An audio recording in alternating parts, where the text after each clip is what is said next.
ஆபிரகாமோட தேவன் இருக்கிறார் என்பதை அறிந்து ஆபத்துகள் வந்தது, பஞ்சங்கள் வந்தது, மனுஷர்கள் எல்லாம் அவர்களை கைவிட்டு போனார்கள். வேதம் சொல்லுகிறது ஆபிரகாமோட தேவன் இருக்கிறார் என்பதை நிரூபித்தார். அதே ஆதியாகமம் 26ஆம் அதிகாரம் 28ஆம் வசனத்திலே ஈசாக்கோட தேவன் இருந்தார். பஞ்சகாலம் வந்தது, மனிதர்கள் கைவிட்டு போனார்கள், அவர்கள் துறவுகள் எல்லாம் தோண்டி போனார்கள், வாக்குவாதம் பண்ணினார்கள். நம்ம கூட மனிதர்கள் நிறைய பேர் இருப்பாங்க, வாக்குவாதம் பண்ணுகிறவர்கள், நம்ம கூட போராடுகிறவர்கள், நம்முடைய இல்லாம பண்ணணும்னு நினைக்கிறவங்க.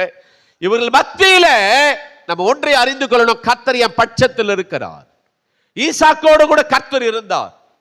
நீங்கள் இன்னும் தொடர்ந்து வாசிக்கலாம். ஆதியாக 31ஆம் அதிகாரம் 5ஆம் வசனத்துல யாக்கோபோட கர்த்தர் இருக்கிறார். அவருடைய தாய் அவர்களை கைவிட்டாங்க, அவருடைய தகப்பன் அவன் கைவிட்டாங்க, அவன் சகோதரர் அவனை கொல்ல வேண்டும் என்று சொல்ல நினைக்கிற போதெல்லாம் யாக்கோபோடு கூட கர்த்தர் இருக்கிறார். அவருடைய மாமனார் அவனுக்கு எதிராய் மாறுகிறார்கள்.